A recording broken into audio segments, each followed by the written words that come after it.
कार्यक्रम को आगे बढ़ाते हुए मैं प्राचार्य महोदय से अनुरोध करूंगा कि माननीय कलेक्टर मैडम का स्वागत पुष्पगुच्छ के माध्यम से करेंगे और सभी छात्र छात्राएं करतल ध्वनि से हार्दिक स्वागत अभिनंदन करेंगे। शासकीय उत्कृष्ट विद्यालय परिवार आपका हार्दिक स्वागत अभिनंदन करता है। साथ ही जैसे कि इस कार्यक्रम की शुरुआत हो चुकी है, शुभारंभ हो चुका है, तो प्राचार्य महोदय से मेरा अनुरोध होगा कि कृपया इस निशुल्क कोचिंग की रूपरेखा को आप हम सभी को अवगत कराने का, उसके बातों को साझा करने के लिए आपसे अनुरोध है। आदरणीय प्राचार्य महोदय। हमारे आज के एक बहुत महत्वपूर्ण कार्यक्रम जो गरीब बच्चों के लिए है, जो जरूरतमंद बच्चों के लिए है, जो ऐसे बच्चों के लिए है जो पढ़ना तो चाहते हैं पर उनके पास संसाधन उपलब्ध नहीं है, आर्थिक समस्या है, पारिवारिक समस्या है, ऐसे बच्चों तक कैसे ये शिक्षा पहुंचे। पहले मैं सोच रहा था केवल सब्जेक्ट टीचिंग के बारे में कि स्कूलों में टीचर नहीं होते हैं सभी सब्जेक्ट के, कहीं अंग्रेजी नहीं है, कहीं हिंदी नहीं है, कहीं गणित नहीं है, कहीं भौतिकी नहीं है, तो उनकी टीचिंग कैसी कराई जाए। जरूरतमंद बच्चों को हम ये कोचिंग पहुंचाए और शाला के शिक्षक ही इनको पढ़ाएंगे। हमारे शाला के सभी शिक्षक तैयार हैं इसको पढ़ाने के लिए। मैडम कह रहे हैं कि रिकॉर्डिंग करके भी डाल दें, तो मैडम ये ऑलरेडी रिकॉर्डिंग होगी और यूट्यूब पे फिर हमेशा अवेलेबल होगा। यूट्यूब पे हमेशा ये चीज अवेलेबल होगी और भविष्य में फिर इसका विस्तार हम अन्य प्रकार की कोचिंग के लिए भी करने जा रहे हैं, जिसमें अन्य कॉम्पिटिटिव एग्जाम के लिए, कैरियर काउंसलिंग के लिए, इंग्लिश की कोचिंग के लिए, सामान्य ज्ञान और कंपटीशन की कोचिंग के लिए इसका विस्तार करेंगे यदि ये हमारा प्रयोग सफल रहा तो। अब मैं संक्षिप्त में आगे बढ़ते हुए मैं निवेदन करूंगा हमारे माननीय मैडम से, कलेक्टर मैडम से, कि अनुरोध है कृपया अपने प्रेरक विचारों से हमारा मार्गदर्शन कर हमें अनुग्रहित करें। सम्मानीय collector madam. Thank you very much.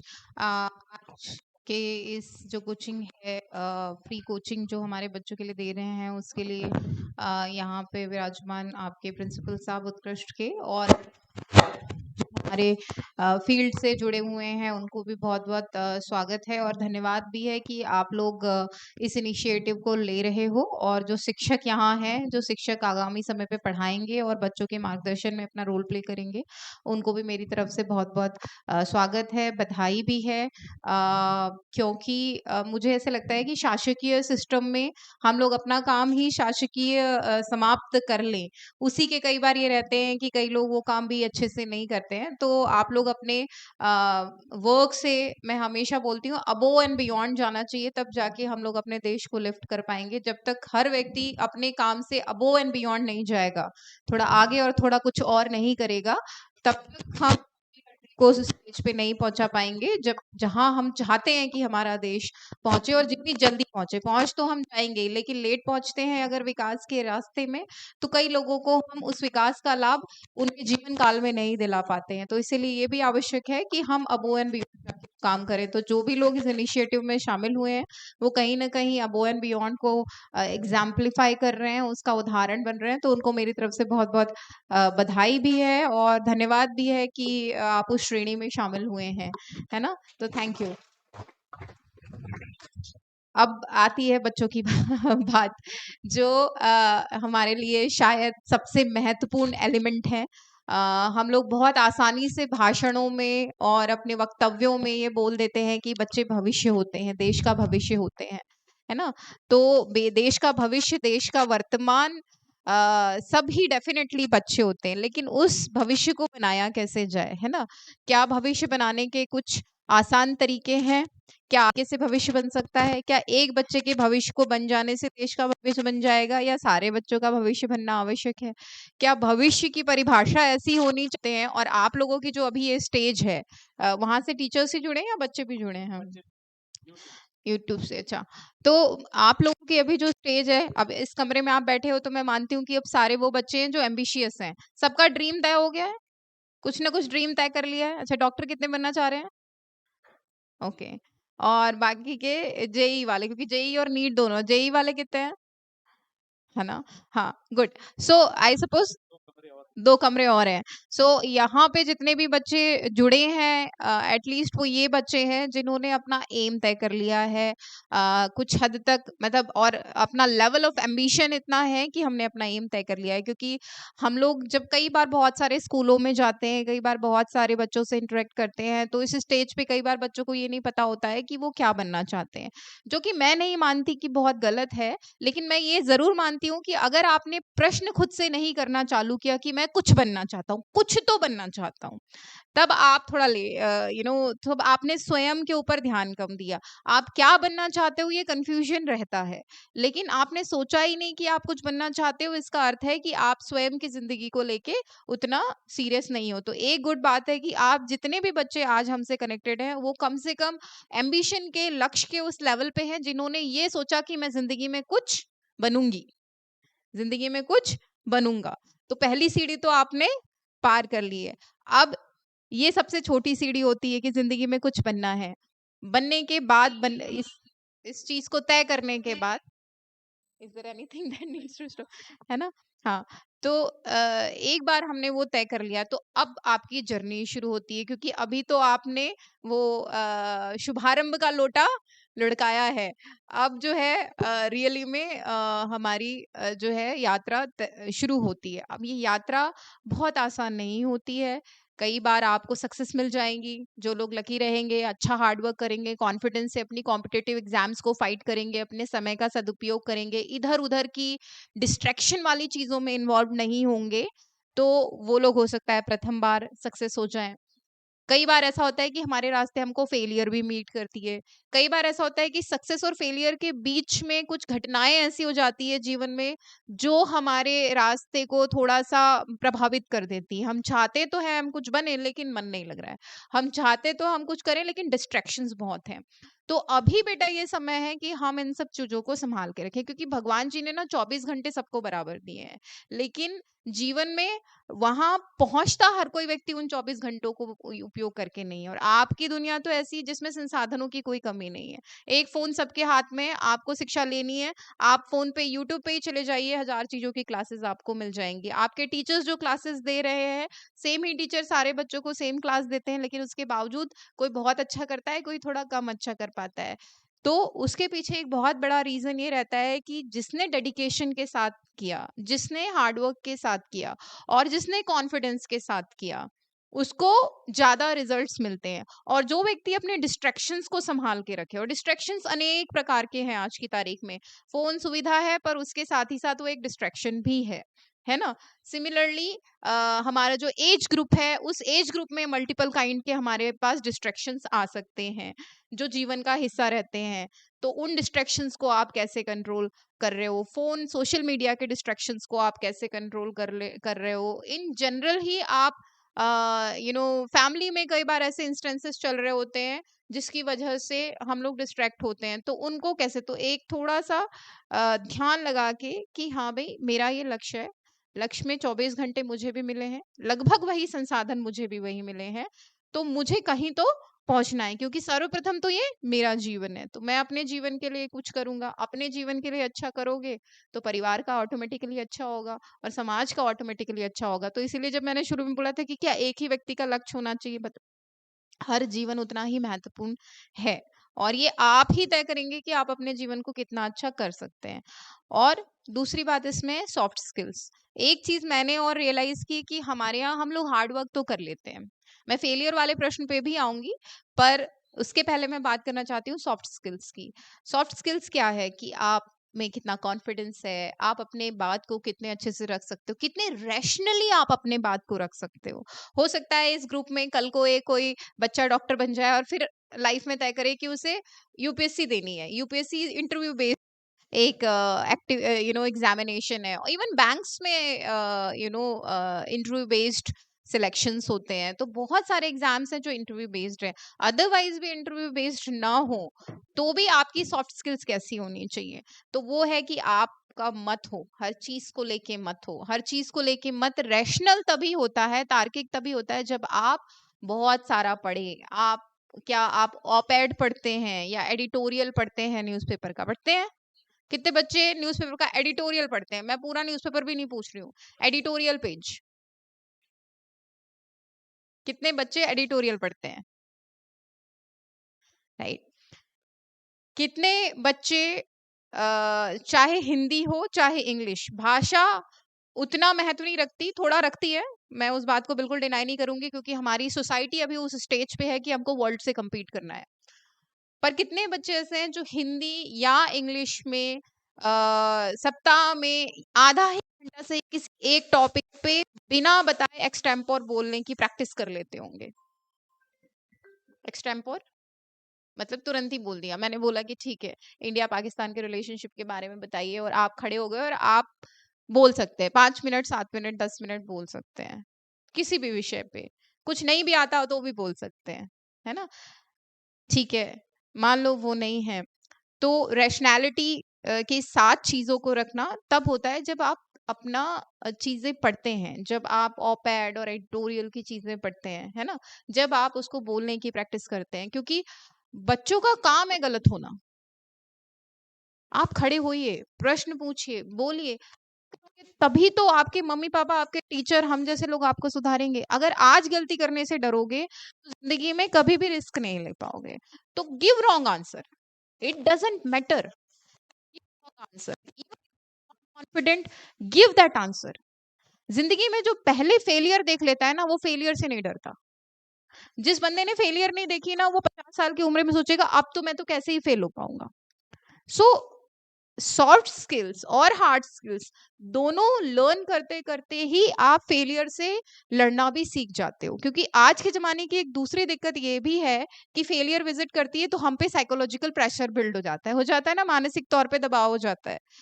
तो कई बार हम उससे स्ट्रगल करने लगते हैं और हमें ऐसे लगता है कि हमारे टीचर्स समझ नहीं रहे हैं, हमारे पेरेंट्स समझ नहीं रहे हैं। कई बार ये बात सच होती है, कई बार गलत भी होती है, क्योंकि हमारे दिमाग में क्या चल रहा है वो जरूरी नहीं है कि सामने वाला उसको वैसे ही देख रहा होगा, क्योंकि हम अपने दृष्टिकोण से, और 17 साल में आपको केवल 17 साल का दृष्टिकोण है ना, 37 साल का दृष्टिकोण तो है नहीं, 67 साल का दृष्टिकोण तो है नहीं, तो 17 साल का दृष्टिकोण है आपके पास, उसमें भी 5 6 साल की तो यादें ही नहीं होंगी, है ना? तो आपका दृष्टिकोण बचपन का दृष्टिकोण है। तो ये मान के चलिए कि आपके दृष्टिकोण पे कुछ ऐड करने वाले दृष्टिकोण और अभी हैं अस्तित्व में, उसको रखना चाहिए, उनके सामने जाना चाहिए। कभी कोई हर्डल आए तो उसको ऐसा नहीं है कि अपने मन में सोच लिया कि मम्मी पापा तो मुझे समझते ही नहीं है, टीचर तो मुझे समझते ही नहीं है, कोई तो समझेगा। आप वो व्यक्ति ढूंढिए जो समझ रहा है। किसी के केस में दोस्त हो सकता है, किसी के केस में मम्मी हो सकती है, किसी के केस में पापा हो सकते हैं, किसी के केस में टीचर हो सकते हैं, है ना? तो हमेशा जिंदगी में जब भी आपको ऐसे साइकोलॉजिकल या मानसिक दबाव फील हो कि भाई मैं पढ़ रहा हूँ, मेरा पता नहीं क्यों सिलेक्शन नहीं हो रहा है, संतोष का तो हो गया, रागिनी का तो हो गया, मेरा पता नहीं क्यों नहीं हुआ, तो जब ऐसा कोई इवेंट आपको विजिट करे तो भी आवश्यक है कि हम उससे डरे घबराए नहीं, क्योंकि आज हमने नीट की पढ़ाई की है लेकिन वो ज्ञान आपके दिमाग में है, राइट? तो वो कहीं नहीं जाएगा, वो कला आपके अंदर है, वो कहीं नहीं जाएगी। और आज का जमाना तो इतना ओपन है, पहले अभी मैं नहीं मानती कि हम भी बहुत बूढ़े हो गए हैं, बट स्टिल हम लोग के टाइम पे सही में यही होता था कि डॉक्टर, इंजीनियर, ज्यादा से ज्यादा आईएएस ऑफिसर, यही बनना है। लेकिन आपके जमाने में तो जर्नलिस्ट भी बन रहे हैं, लॉयर्स की भी इतनी मतलब अच्छी जो है स्टैंडिंग हो रखी है। पहले कोई बोलता नहीं था कि जजेस बनना है, बट क्यों नहीं बनना है मुझे नहीं पता कि क्यों नहीं बताया गया हम लोगों को। आज मैं कई बार पीछे पलट के देखती हूँ तो मुझे लगता है क्यों नहीं बोला किसी ने। So there are so many, private sector, देश के अंदर, देश के बाहर, लैंग्वेज सिखाने वाले, पढ़ाने वाले, anything and everything that you imagine you can be, scientist, whatever you want to be. कुछ नहीं बनना, दुनिया में एग्जिस्ट करने वाला कुछ नहीं बनना है, तो अपना एक एंटरप्रेन्योर बन के अपना एक नया रास्ता खोल दो। स्टीव जॉब्स ने तो किया ना, स्टीव जॉब्स ने तो किया ना, right? So he went ahead and he said कि भाई ठीक है तुम लोग कुछ भी बना रहे हो, no no I am going to make a smartphone. दुनिया बदल गया। आज वो ऐसे व्यक्ति हैं कि उनको मरे हुए इतने वर्ष हो गए, आज भी हम सब जानते हैं, और आज से 20 साल बाद के लोग भी जान रहे होंगे। जितनी किसी और की जीवनी नहीं पढ़ी गई होगी उतनी उनकी जीवनी पढ़ी गई होगी, जो जीवनियां पढ़ना पसंद करते हैं उस सेक्शन के बीच में। Why? Because he defined his own pathway.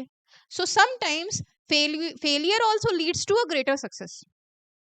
So इसलिए फेलियर को कभी भी एंड पॉइंट नहीं मानना चाहिए कि भाई ये नहीं हो पाया तो कुछ नहीं हो पाएगा। इट मीन्स कि there is something else for you, may be better, may be bigger, may be larger, Nandan Nilekani साहब का नाम सुना है? नंदन निलेकानी साहब का नाम। आधार किस किस के पास, आधार किस किस के पास है? हाँ, आधार, आधार। अच्छा, बताइए किसने हमारी यूडीआईडी की को लीडरशिप दिया था? अभी मैंने बोला नाम, नंदन निलेकानी साहब, right? So he is a very famous person in our country. Newspaper आप एडिटोरियल पढ़ रहे होते तो नाम बड़ा होता। सो जब हमारे देश में आधार का पूरा इनिशिएटिव लॉन्च किया, he was the one who was heading this initiative. Before that he had his own IT company and what not, and वो अरबपति हैं, very rich, very successful, technologically sound and everything. ही मैं उनका एक छोटा सा इंटरव्यू सुन रही थी। ही वाज गिविंग आईआईएम की एग्जाम दे रहे थे वो। तो आईआईएम के एग्जाम के दिन for whatever reason he could not give the exam. तो वो बोल रहे थे कि मेरी लाइफ की एक मिस्टेक थी, फॉर मैं उस दिन पहुंच नहीं पाया exam centre, and so I couldn't give the exam. And वो मेरी जिंदगी की सबसे बड़ी मिस्टेक, मेरी जिंदगी की सबसे सबसे अच्छा इवेंट भी बन गया कि मैंने अगर आईआईएम दिया होता, I would have become an MBA, but I wouldn't have been an entrepreneur. मेरी मजबूरी थी कि मैं एंटरप्रेन्योर बन जाऊं। और उस दिन जितने लोग आईआईएम में बैठे होंगे एग्जाम देने के लिए और जिन्होंने पास किया होगा, आज मुझे नहीं लगता कि हम किसी भी उस व्यक्ति का नाम जानते हैं जितना हम नंदन निलेकानी जी का नाम जानते हैं। और एक इंडिया जैसे देश को इतना बड़ा आइडेंटिटी कार्ड दे देना कि हर देश के पूरे 1.4 बिलियन पीपल के हाथ में वो कागज है, he will be living with that pride all his life, right? So मैं ये एग्जाम्पल ये कहने के लिए दे रही हूँ कि हम अपने लाइफ के लिए कुछ टारगेट डिफाइन करते हैं, हमें बहुत ज्यादा हार्डवर्क करके उस टारगेट को करना चाहिए, एंड फिर भी अगर कोई फेलियर विजिट करती है तो that is not the end. So many people who have succeeded and done great, and so many people who have failed in one thing but have succeeded in some other thing and have done great.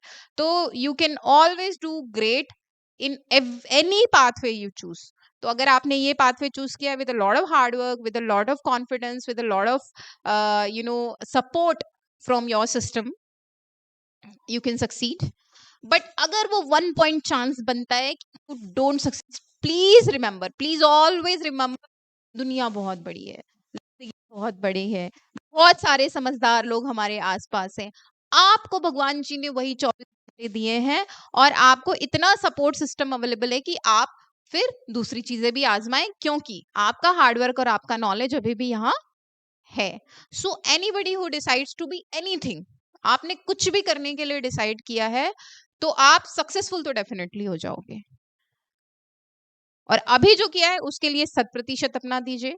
आपके principal साहब लोगों ने, सब लोगों ने, आपके teachers ने मिलकर, इनको मैंने पहले ही बताई दी थी कि they have gone above and beyond. उनका काम है कि आपकी वो 7-8 क्लासेस लें और छुट्टी कर दे, बट दे आर सेइंग कि नहीं, हमको बच्चे के करियर के बारे में भी सोचना है, हमको बच्चे की उन्नति के बारे में भी सोचना है। हम उसको 12वीं करके बस हम उसको नहीं छोड़ना चाहते, हम उसके आगे के भविष्य को भी तय करना चाहते हैं। तो उन्होंने अपने मोटिवेशन के साथ किया और मैं तो बार बार बोलूंगी कि वो बधाई के पात्र हैं। उनका ये एफर्ट बहुत सक्सेसफुल हो, ये डेफिनेटली हम हर कोई चाहता है, हम हर कोई चाहता है। लेकिन आपकी जिंदगी में सबसे ज्यादा हार्डवर्क आप ही को पुट करना है और आपकी जिंदगी में सक्सेस को भी बहुत अच्छे से स्वीकार करने की रैशनैलिटी, पर्सनैलिटी आपको डेवलप करनी है। और अगर गलती से फेलियर आपको विजिट कर जाए तो उसको भी एक्सेप्ट करके नया रास्ता चूज करने की रैशनैलिटी, पर्सनैलिटी आपको डेवलप करनी है। And believe me, one last thing I would like to say, the support is there. Please do not forget that the support is there. आप ढूंढोगे आपको मिलेगा, इट इज ऑलवेज देयर, है ना? तो अभी अपना ऐसे घोड़ा होता है ना, घोड़ा को दौड़ाते तो ऐसे ब्लाइंडर्स लगाते हैं, right? This is the time to have those blinders on, right? कि ये मेरा लक्ष्य है, ब्लाइंडर लगा के इस लक्ष्य की तरफ दौड़ते। हमको इतना अच्छा सहयोग दिया जा रहा है, उस सहयोग का भरपूर 200% उपयोग करते हैं। अगर आपका ब्लाइंडर काम करके with lots and lots of wishes from our side आप अपने गंतव्य तक पहुंच जाते हैं, तो हमारी तरफ से मतलब बहुत सारा, मतलब हमें बहुत खुशी होगी और आप लोगों को कॉन्ग्रेचुलेशंस रहेगा। बट इन केस, फिर से मैं बोलूंगी, in case it doesn't happen, open the blinders and see the world, it's there. the world exists. Just because the blinders are on doesn't mean that the world does not exist, right? World exists. So ये 2 ही मंत्र आप रखिए, है ना? और बहुत practice करिए, बहुत सारी प्रैक्टिस करिए। तो मुझे ऐसे लगता है कि मैंने बहुत सारी बोरिंग बातें बोल दी हैं। जितना हम लोगों को समझ में आता है, उतना हम लोग बोलने की कोशिश करते हैं और ये अपेक्षा करते हैं कि इसमें से कुछ 5-7% आप लेके जाओगे। काफ़ी सारी चीज़ें रिपीट कर के बोलिए ताकि पहली बार में अगर वो समझ नहीं आया होगा तो दूसरी-तीसरी बार में आ जाए, because yours is a very कोमल वाला एज। कोमल एज हम लोग बोलते हैं इसको। तो कोमल वाला एज है, इसको आप लोग बहुत अच्छे से अगर लक्ष्य की तरफ ध्यान रख के करेंगे तो success doesn't go anywhere, it's there somewhere in the air and it's waiting for you. तो just work hard and use all the support जो आपके टीचर्स, आपके पेरेंट्स आपको देना चाह रहे हैं। और आप लोगों को सबको मेरी तरफ से पुनः बहुत बहुत बधाई है। आई होप आपका ये इनिशिएटिव बहुत सक्सेसफुल होगा और आपको बहुत सारे बच्चे मिलेंगे इस वर्ष ही जो जेई और नीट करेंगे ना। चलिए ठीक है, thank you, best of luck.